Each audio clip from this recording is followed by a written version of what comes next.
persidangan lagi atau seperti apa? Undangan cukup 1 kali kan, Bang? Untuk kasih korban 1 kali.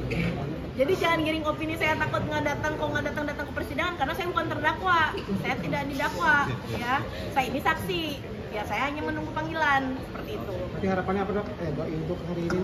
Harapannya adalah semoga proses hukum berjalan dengan lancar, tidak ada intervensi dari manapun, dan saya berharap pihak manapun tidak ada lagi yang takut apabila dijelek-jelekan di media sosial, apabila diperas, silahkan melaporkan kepada pihak yang berwajib.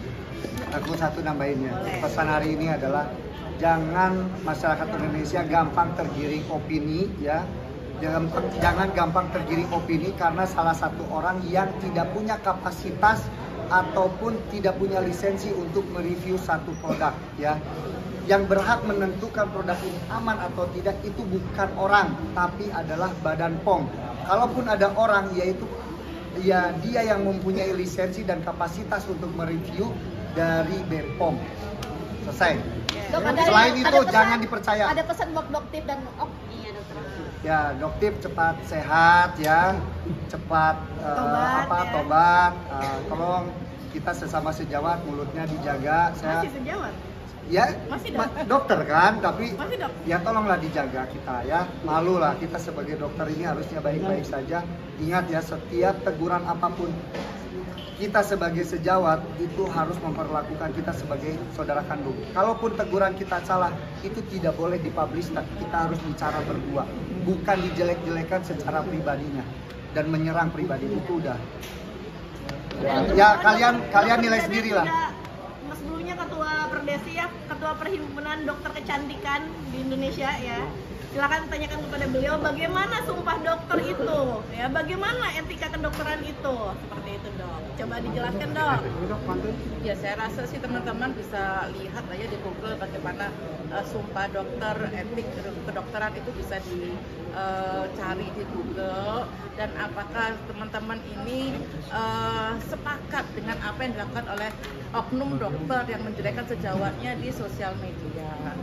Seperti itu. Dan saya juga saya jujur sangat melihat perjuangan beliau, dan saya sangat berterima kasih karena beliau ini bukan satu-satunya korban intimidasi dan upaya-upaya permintaan sejumlah uang. Tetapi saya berikan apresiasi karena di sini Dokter Resa dan suami lah yang berani speak up dan membongkar kasus ini.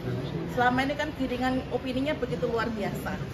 Dan saya juga berharap teman-teman media di sini bantu menyebarkan berita yang positif. Jangan membantu menyebarkan berita negatif, apalagi menormalisasi bullying yang bertujuan untuk melakukan tindak kriminalitas. Itu mungkin permintaan saya.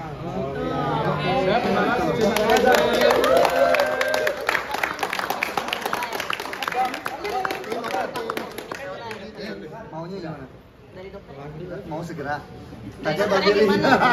Dari dokternya gimana? Tanya Pak Biri lah. Nah, udah selesai ya. Udah ya.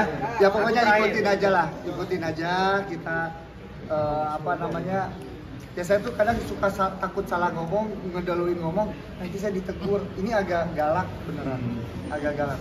Soalnya yang berani gebrak meja cuma dia doang ke istri Kalau saya. saya merasa mempunyai kredibilitas saya sebagai dokter, Bang Giri mempunyai kredibilitas beliau sebagai lawyer.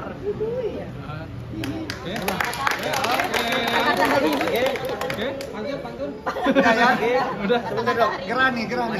Ini aku terakhir bicara ya. Aku mau menyampaikan beberapa hal. Satu, malam ini adalah cara kami membayar hutang kami kepada rekan-rekan media dan klien kami. Setengah jam lebih ya. Selama ini kami memisahkan kalian karena ada hukum acara yang harus kami patuhi. Oke, yang pertama. Yang kedua, ketika klien kami dan kami harus mematuhi hukum acara, bukan berarti klien kami ini pelangak-pelong atau takut. Malam ini lihat, pindahkan pelangak-pelong itu kepada siapa? Oke? Yang ketiga, saya mau kritik kepada rekan-rekan sejawat kami. Inilah hukum acara yang sebenarnya. Kalau Anda sebagai penasihat hukum dari pelapor, lu nggak ada punya wewenang untuk berbicara peristiwa hukum. Itu adalah wewenang dari jaksa penuntut umum. Jangan ngebacot. Kami aja tidak berani berbicara peristiwa hukum dari awal sampai tadi. Clear ya? Jadi kalau ada advokat praktisi hukum ngebacot peristiwa hukum terhadap klien kami, dia tidak paham tuh masalah. Oke, selamat malam.